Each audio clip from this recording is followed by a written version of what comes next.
Hi there, Caledonian Biker. Welcome back to the channel. Thanks for tuning in.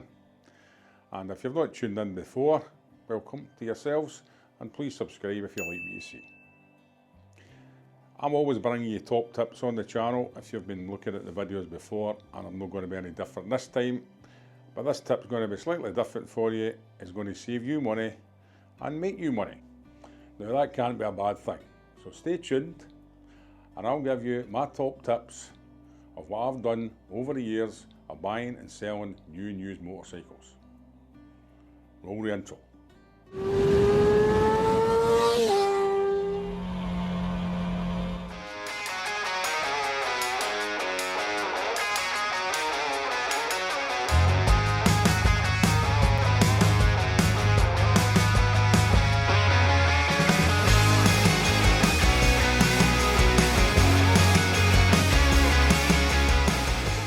Thanks for sticking around, hope you enjoyed the intro.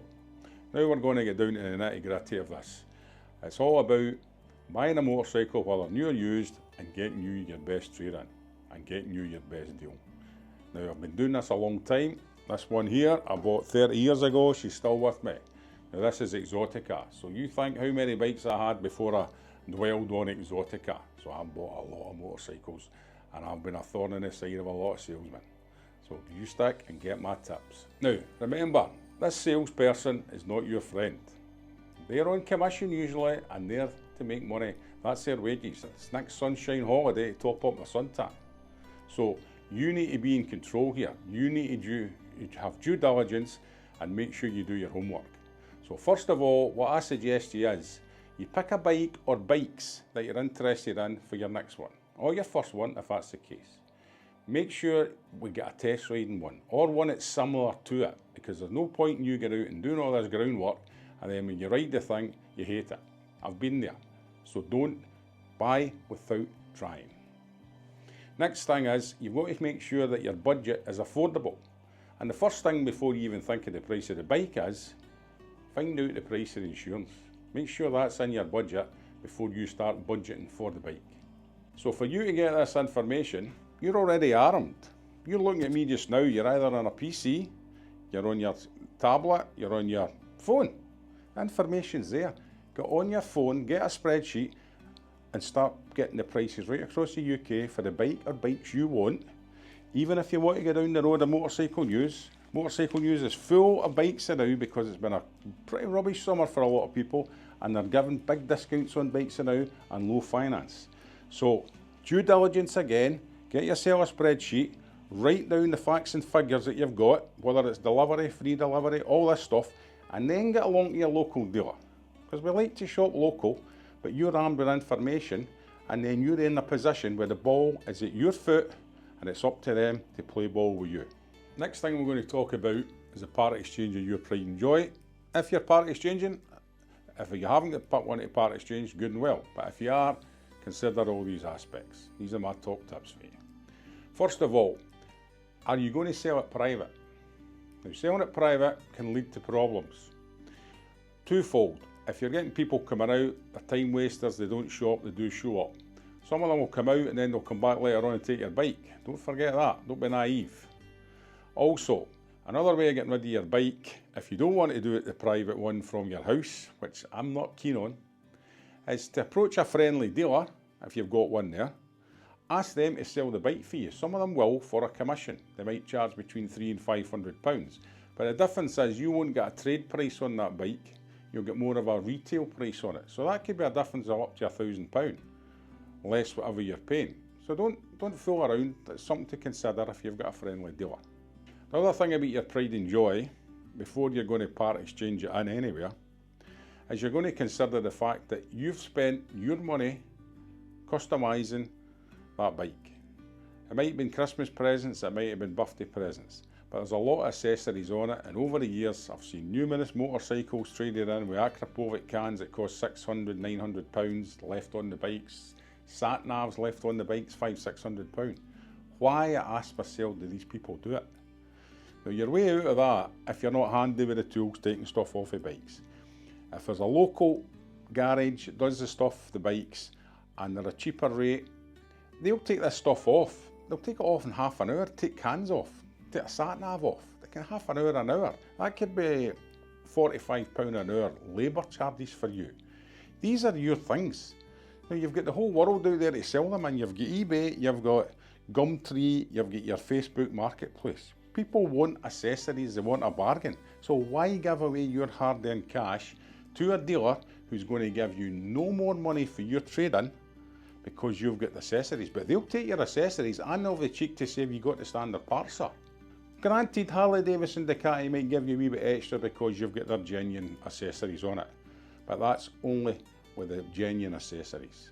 So you save yourself a buck and get more bite for your buck and get the bits off and sell them yourself.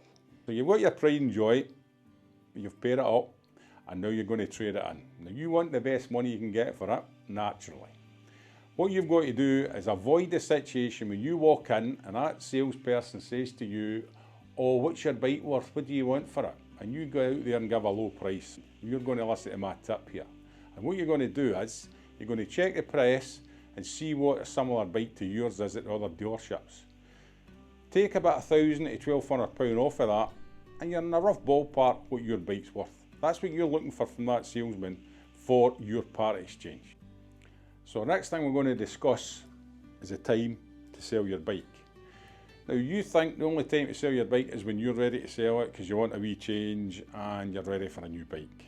Not always necessarily the case, as I've found out myself.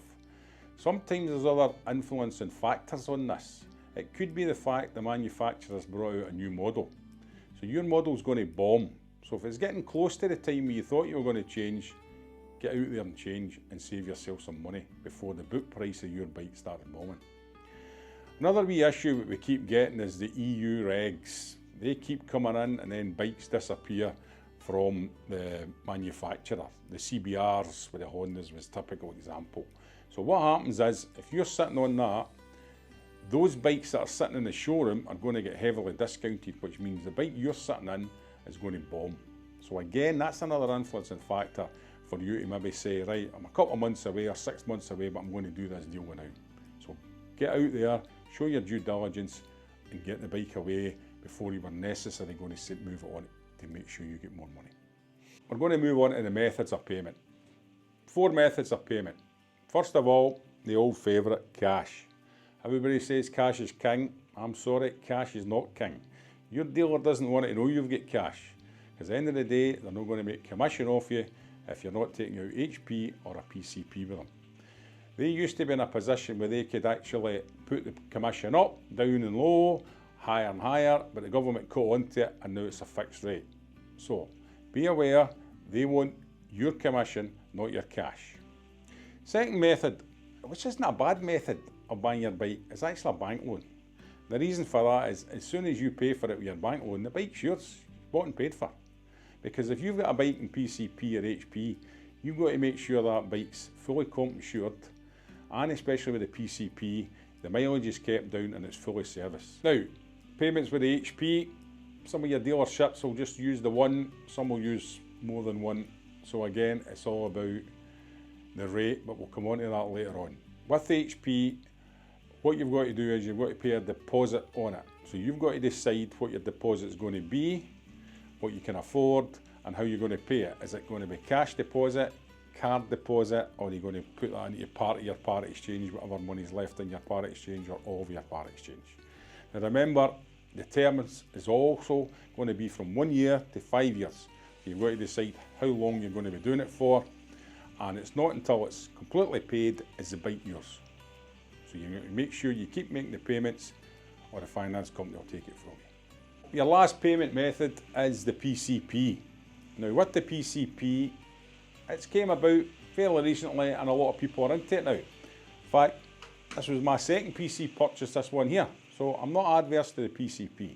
What I would say to you is, with PCP, look for the lowest rate you can get possible, and also do the lowest deposit possible with it.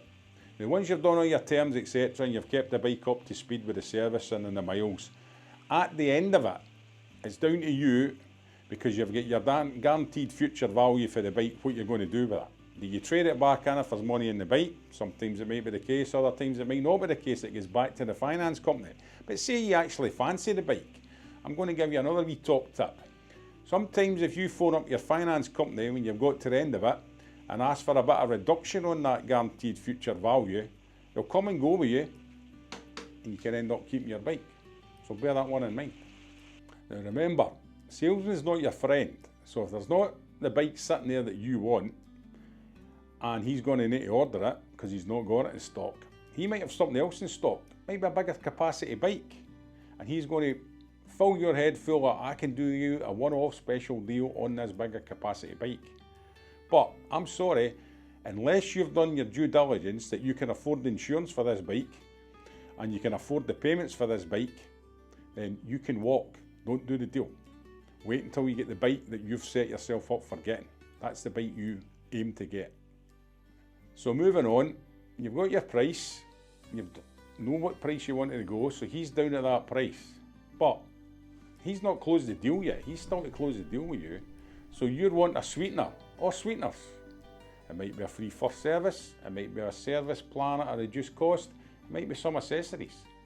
But don't you cross that line until you've got something back off it, because at the end of the day, you can walk. I hope this video has been of help to you and it gives you food for thought when you're going to go looking for a new and used bike in the future. There are 3 top tips and things for you to consider. Firstly, research. Secondly, once you're there, negotiate everything we talked about. And thirdly, once they're coming up with a price, get your incentives before you close the deal. Thanks very much for tuning into the channel. If you've not already subscribed, please subscribe to the channel.